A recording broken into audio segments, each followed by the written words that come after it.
All right. So a few of you have asked about a rig rundown of the stuff I use with the Machine of Rage, our Rage Against the Machine tribute band.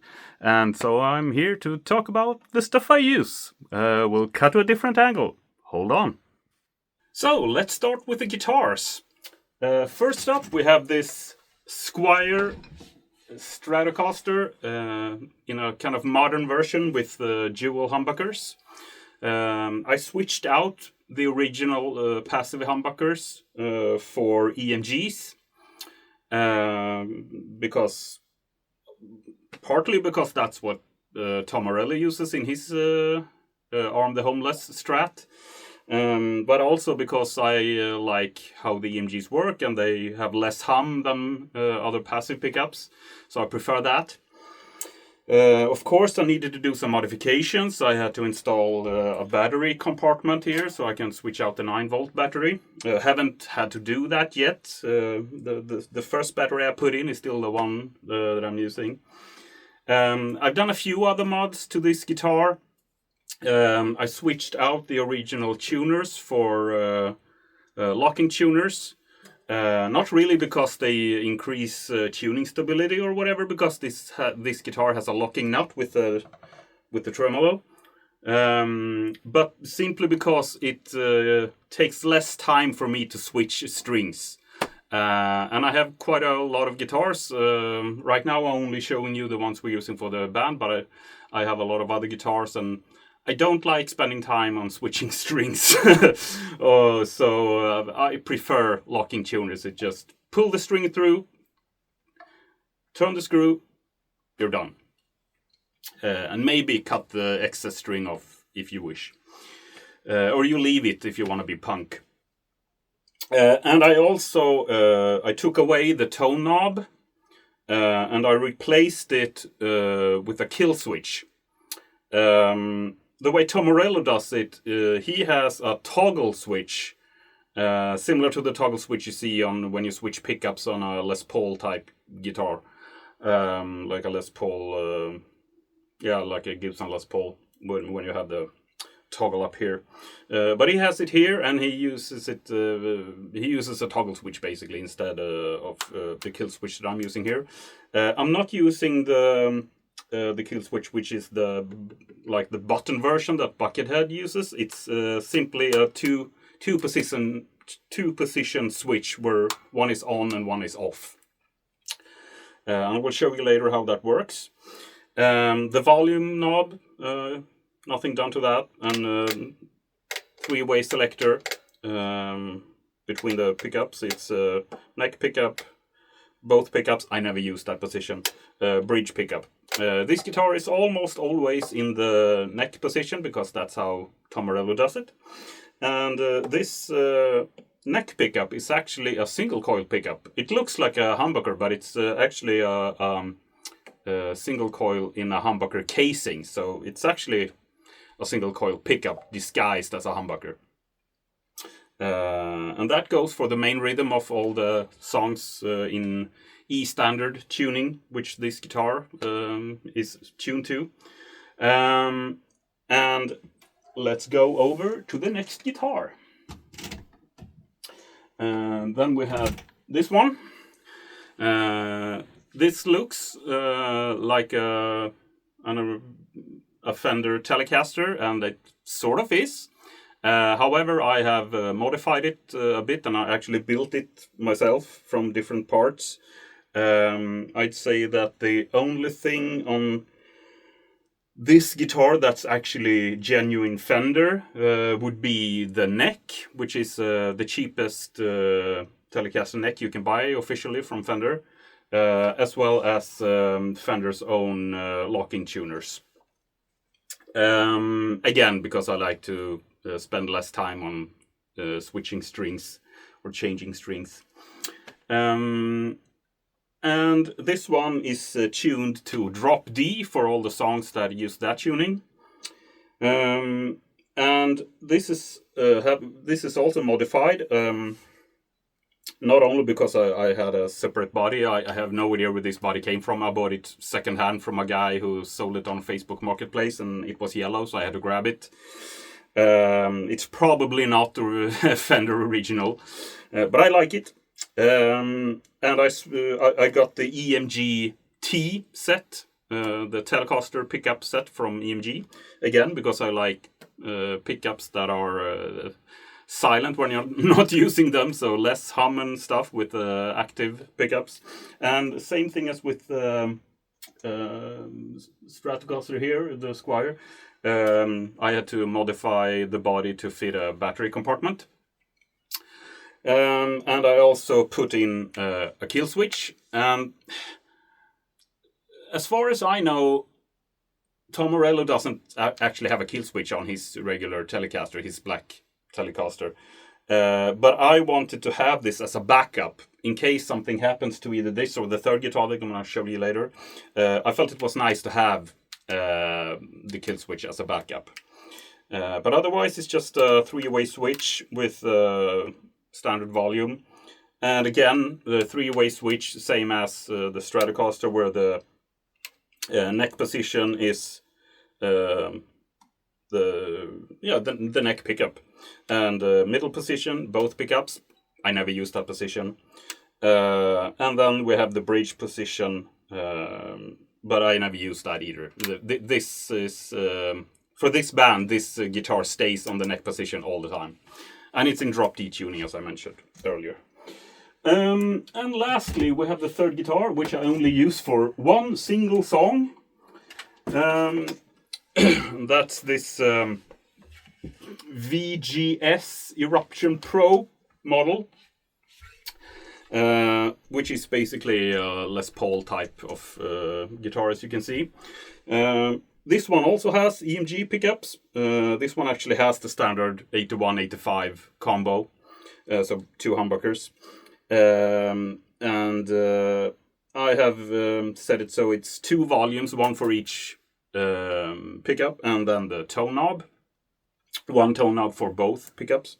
And then we have the standard toggle switch, which again, upwards is the neck position, middle position, both, and down position is the bridge. But I never use the middle position.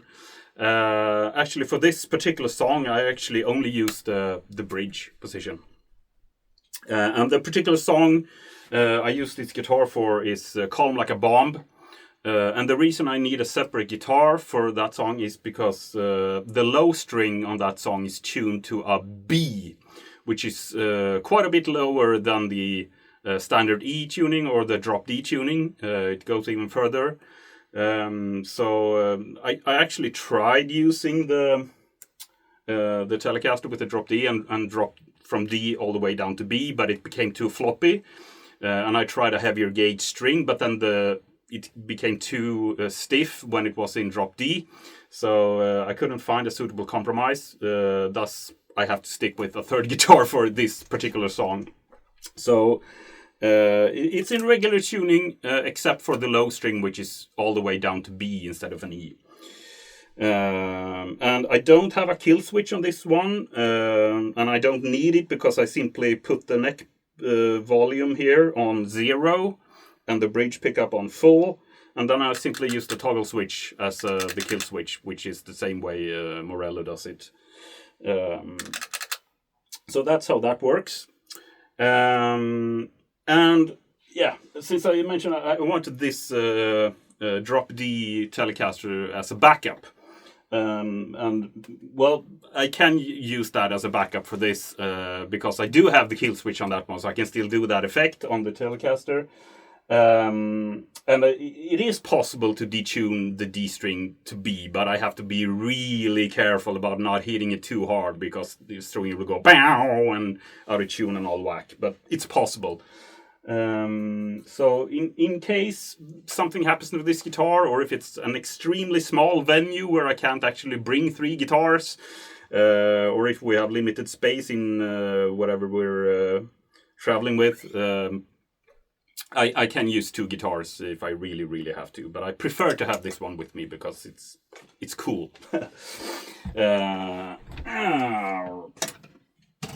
So that was it for the guitars. Next over, let's check out the amplifier. All right, so here we have the amplifier. I'm using Marshall JMP1 valve meter preamp, and I'm running that into a Marshall valve state power amp, the model 8008, which is a stereo power amp.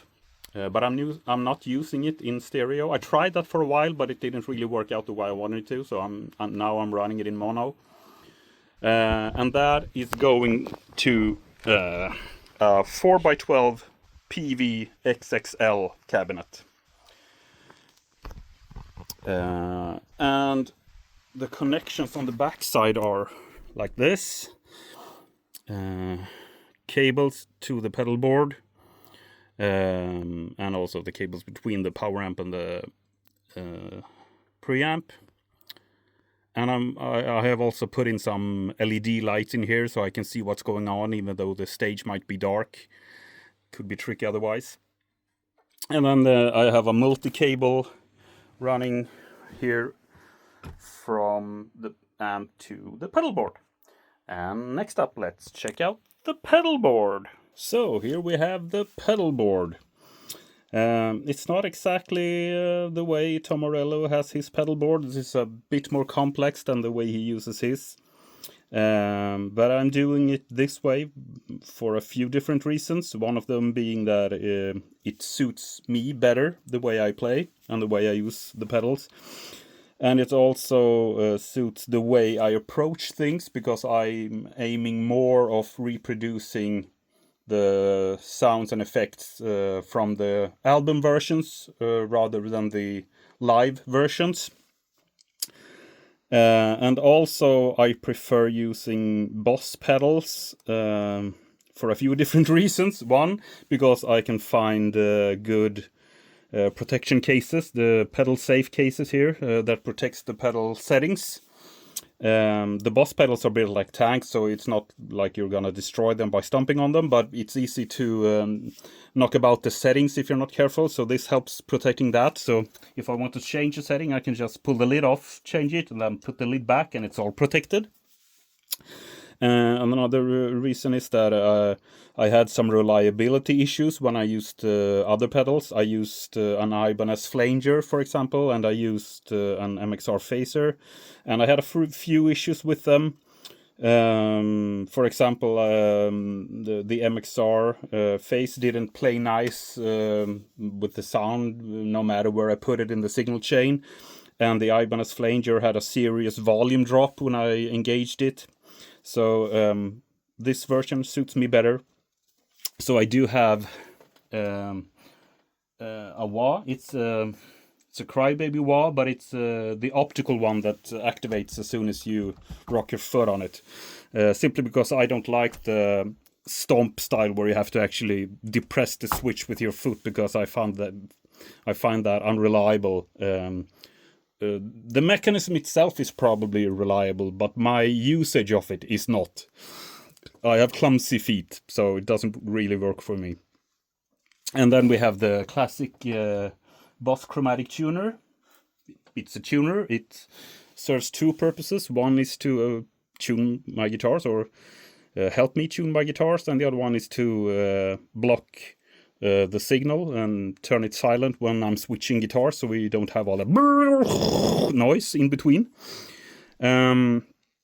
And then we have the latest addition to my pedal board, which is the Digitech Freakout, which is a pedal that emulates amplifier feedback. And I get my feedback from having my guitar and going up to the amplifier and the cabinet and getting the frequency oscillation there, the feedback. But there are a few instances where you might not have access to your full amplifier rig. For example, when we're rehearsing digitally online with a band through a software called Jamulus, we can rehearse online, everyone from their own home studio. I can't really do that, so I use this pedal to emulate those feedback noises. And then we have the flanger, and we have the phaser, and we have the tremolo. The tremolo is only used for one song. It's the opening intro riff for Guerrilla Radio. Then we have the Digitech Whammy. I'm using the version 5, I think, which has the classic setting where it goes all warbly, like the earlier versions. Tom Morello uses the very first generation of whammy pedals, but those are kind of expensive and rare to find nowadays. So I think this does the job for me well enough.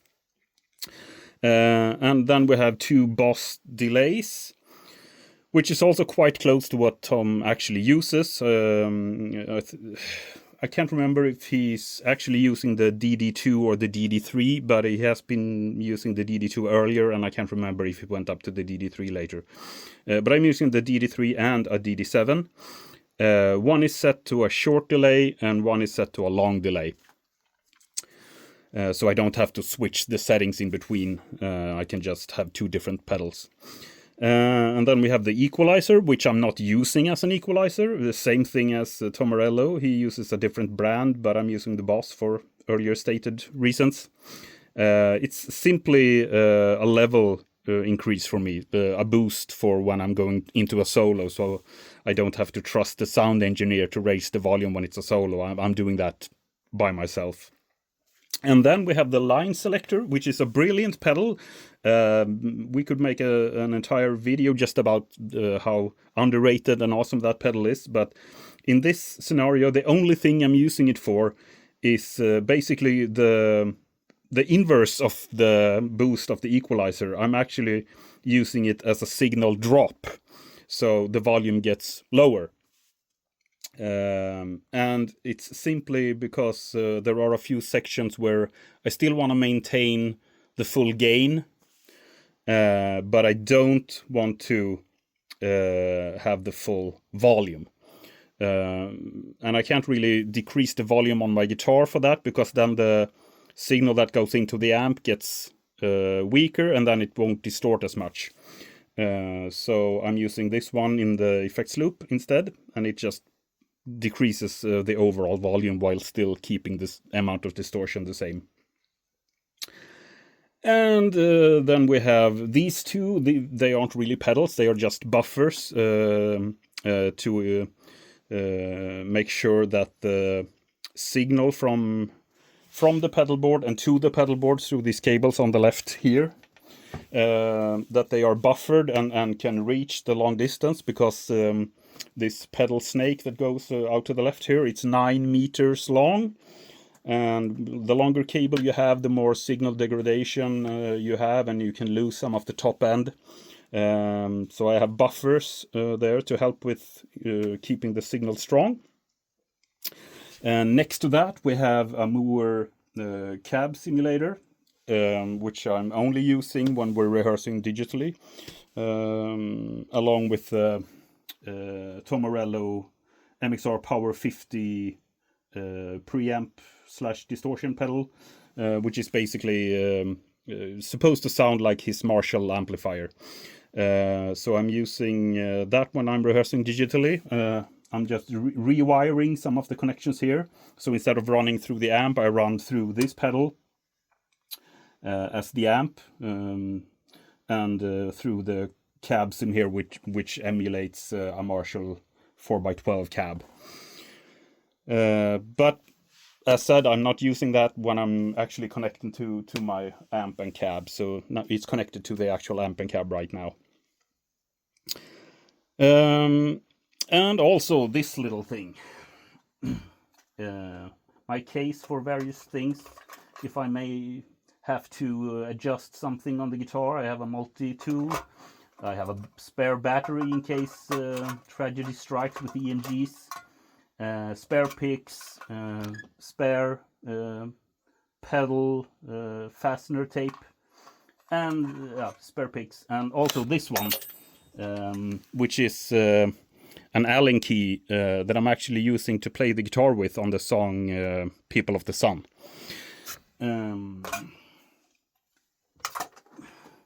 So, next up, let's hear some audio samples. Pardon the noise here. The amp is running here, and things are a bit loud. But here's the basic tone from the E standard tuned guitar on the neck pickup as the standard rhythm tone.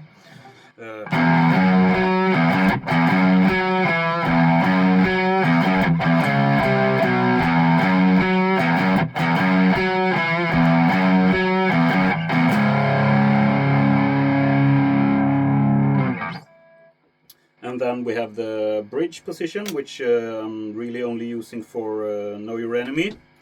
For the intro there with the whammy on the 5th harmony setting, along with the kill switch here.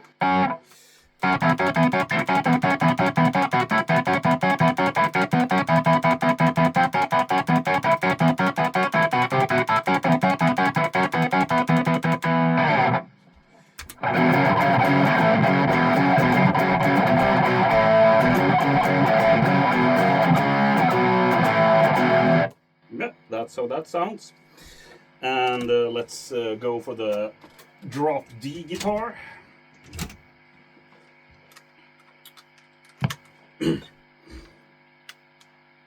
Again, neck pickup, which this guitar never leaves. Stays on the neck pickup.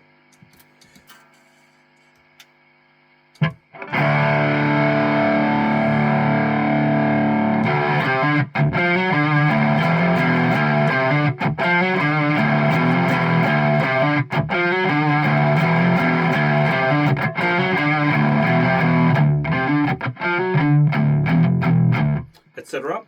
And for the intro there, we actually have use of the flanger.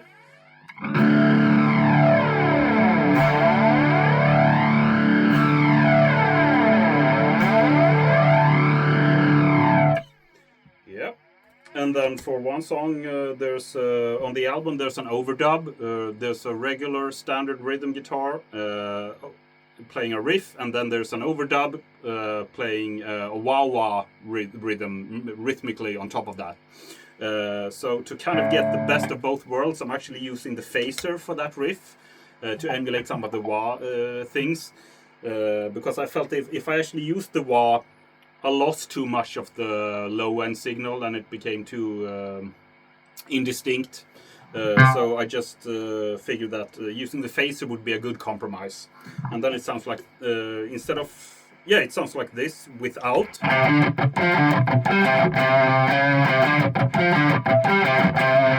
And then there's some kind of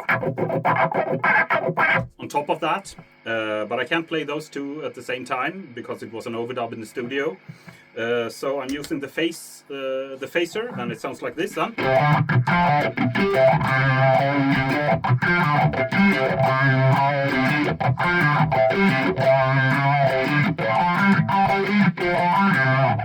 Does the job well, I think. And then we have the delays. Here's the short delay. It's basically a slapback delay, so a very quick delay. And then we have the long delay.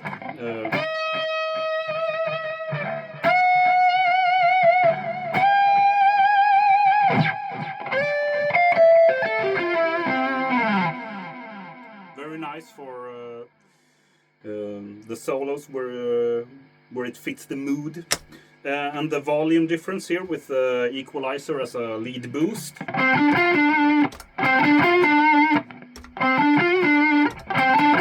It's not huge, but it's enough, and the louder I crank the amp, the more noticeable that effect is. I'm running it at kind of a bedroom volume now, so on a stage it will be much more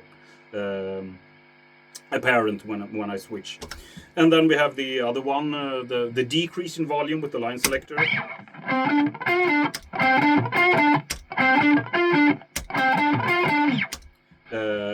Same thing. It's not huge, but the louder I crank the amp, the more noticeable the change is.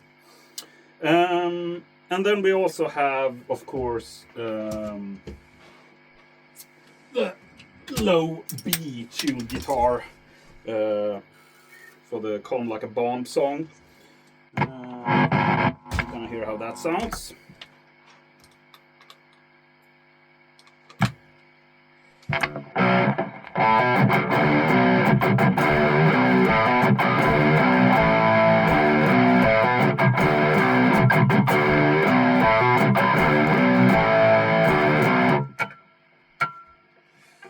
Yep. And I think we actually managed to forget the tremolo. So let's go back to the E standard guitar here. Now, as I mentioned, the only song I'm using that on is the intro to Guerrilla Radio.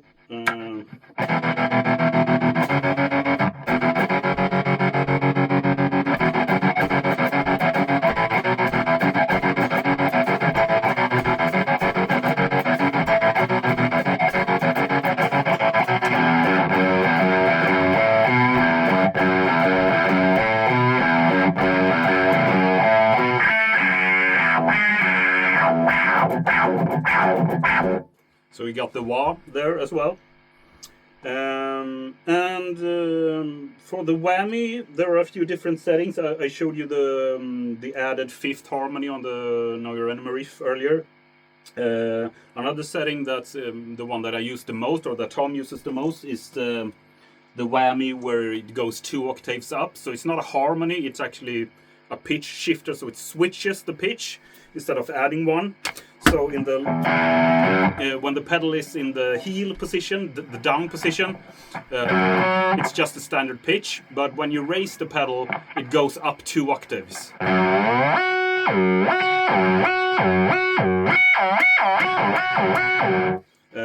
And he uses that, for example, in the guitar solo to Killing in the Name, which is usually played on the drop D, but it's something like this.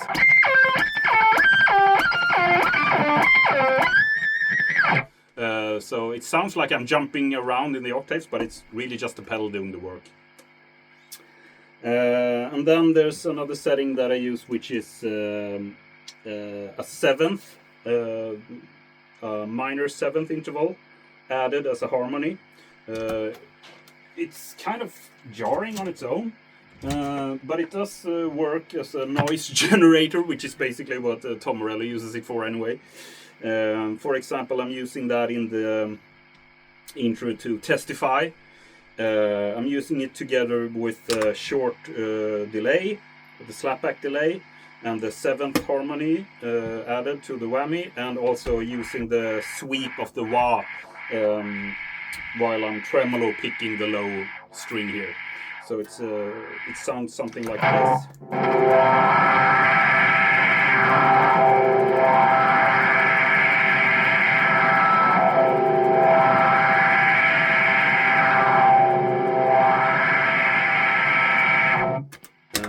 And I'm also using the seventh harmony for the somewhat atonal outro solo for Wake Up.